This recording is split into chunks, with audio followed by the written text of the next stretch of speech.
Hi guys, welcome back to my channel. So I know that I have not made any YouTube videos recently, and I do apologize about that, but I just wanted to take a couple minutes and get on here really quick and make a quick video and let you guys know a little bit about something that I recently discovered with my health, and also put it out on YouTube to see if anybody else on here has gone through the same thing, and if maybe somebody has some input that they could help me out with. Since I was about 13 years old, I've suffered from really bad anxiety and panic attacks. I've had them my whole life, since I was old enough to remember, and I've been on various medications. You know, it will come, it will go, but recently it's been pretty good up until about a year ago.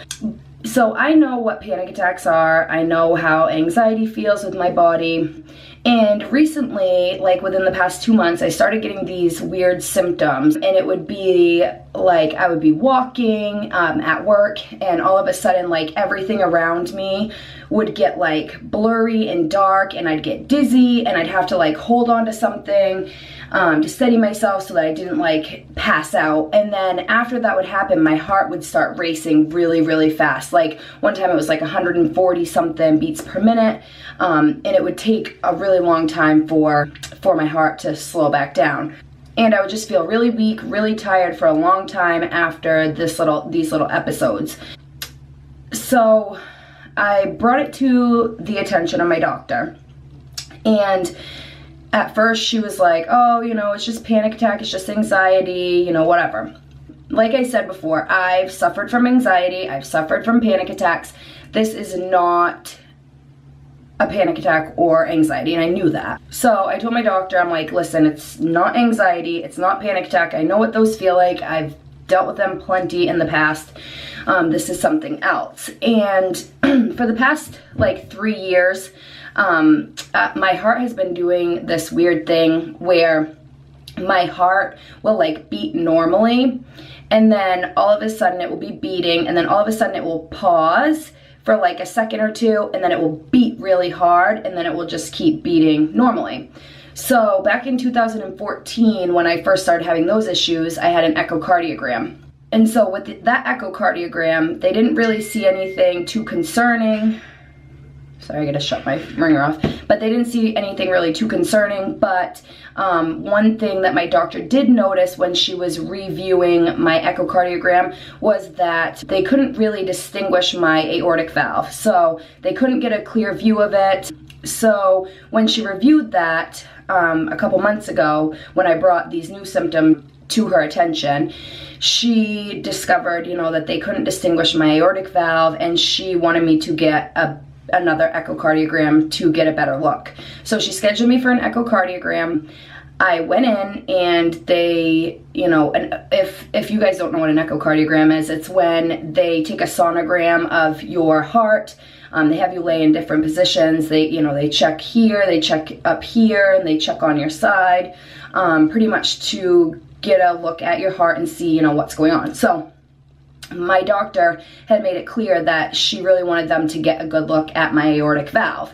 Now, they have better technology and better machines at my hospital since the last time that I got an echocardiogram. So they were really focusing on getting a good look at my aortic valve to see, you know, what was going on.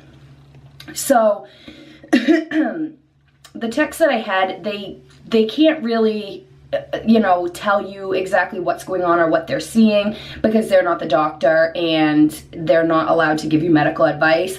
But my first girl that was doing the echocardiogram called in another girl who must have been higher above her, had been there longer, and knew how to do everything that she needed to do. So she called her in. So I had 2 people in there with me.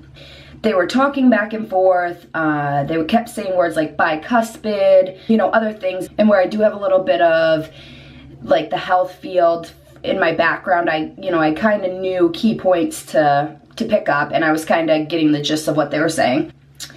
Your aortic valve is it's a round disc like this, and then it has 3 leaflets inside. So it should look like a Mercedes symbol. And then those leaflets open and close, you know, as your blood's pumping through. So normal hearts, like I said, have 3 leaflets. Well, they could only find 2 of my leaflets. So that right there, they did explain that to me as they were doing my echo, but they didn't explain anything else. So my echo took a lot longer than I had expected. It took about an hour and a half because they were really trying to get good pictures, because the next step, if they couldn't get good pictures of my aortic valve with this echo, would be to go down in through my esophagus with the camera and go around my heart and do it that way. And you're awake through it, and they give you like a medication that makes you forget or whatever, but they really wanted to save me the pain and hassle of doing that. So they tried to get really good pictures.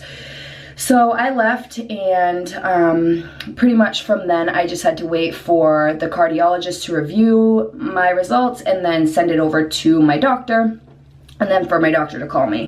I had that done on Thursday, and then on Friday I was hoping to hear, you know, a call back, but, you know, if it was urgent, but I never received a call. So I explained to my family, you know, what I had gotten out of the text doing my echo, and my sister started researching online, and she did find bicuspid aortic valve, which means that you only have 2 leaflets instead of the 3. She found out the symptoms, you know, if there could be any treatment, etc. So that kind of got me a little bit nervous, you know, reading all of that information, but I still didn't have a clear diagnosis from my doctor. So Monday comes, and I received a voicemail on my phone that said that my aortic valve has narrowed quite a bit, and that the doctor wanted to see me on Tuesday and to come in at 1 o'clock. So I went into my doctor's appointment. My sister and my mom came because they wanted to hear everything that was going on. So pretty much what my doctor told me was that, exactly like I thought, I had a bicuspid aortic valve, which means I only have 2 of the 3 leaflets. So when my blood is pumping, you know, up through, my leaflets are not closing properly because I only have 2 instead of 3. So blood that's supposed to be going up through is actually going, some of it is leaking back down, and there's leakage and regurg, and, you know, it's just not good. You know, for your heart to do that. That was the first thing. And then she also told me that I have aortic stenosis, which is where you have calcification around your valve, and it narrows your valve, making a smaller passage for your blood to flow through. So I am diagnosed with aortic valve disease. And like my doctor said, there's no treatment for what I have. The only treatment is to get a new valve. So from here, I guess my doctor has now referred me to a cardiologist. I'm just waiting for the cardiologist to call me. I have to go and meet with the cardiologist. She said that there's 4 stages. There's like, you know, stage 1, like the first stage is that you're fine, you have a normal heart. Stage 2 is mild. Stage 3 is moderate, and stage 4 is severe. So they categorize me at a stage 3. I'm not sure if I'm going to need surgery. I don't know. I'm kind of like in the woods about everything. So, I mean, everything that I've researched online, there's so much stuff that I could research and go through, and I try not to do that because all it does is make me worry. But I am hoping to reach out to somebody who has had the same thing that I have, and that can give me some information that will make me feel better. You know, what if you did have surgery, what's the recovery time? If you haven't had surgery, you know, how are your symptoms? How are you dealing with it? I just would really like to know personally. You know, I'm only 28 years old. I'm going to be 29 in March, so it's kind of scary to have something happen this young. So yeah, I mean, I'm really nervous, and I would rather, if I do need a surgery, I would rather do it while I'm younger than wait until I'm older and have more possible risks. So that's just a little bit about what's been going on with me. I mean, other than that, I get dizzy, I'm tired all the time, and I can, like I said, I can constantly feel my heart beating irregularly, like the beat, hold, beat really hard, and then, you know, back to regular. So yeah, other than that, I mean, my symptoms are just dizziness, being tired all the time, feeling my heart beating, and other than that, I mean, I don't really know. So it just makes me a little bit nervous, and I just wanted to post on here, and because I know a lot of my family and friends watch this, and I wanted everybody to kind of get an idea of what I've been going through lately, and you know, that way everybody knows instead of just trying to wonder, you know, what's been going on. If you guys could pray for me, I mean, if you're not into praying, that's fine, but keep me in your thoughts. If you do pray, pray for me. The power of prayer is really important, and I feel that prayer can do a lot of good. So if you do pray, please pray for me. I'm very sorry that I haven't posted any new content lately, but I will try really hard to start making more videos because I really want to get back into YouTube. I've missed it, and I really want to start doing videos again. So if you guys have any information that can help me, try not to worry, please leave it in the comments section down below, and I will make sure that I check the comments regularly. And if you don't know anything, but you know a family member who might, send them my way, send them to this video, have them leave a comment. I'll leave my email address down there too in case they don't have YouTube and they can email me. I just really would like to hear some information. So thank you guys so much for watching this video, and I will try to post some new content soon. Bye.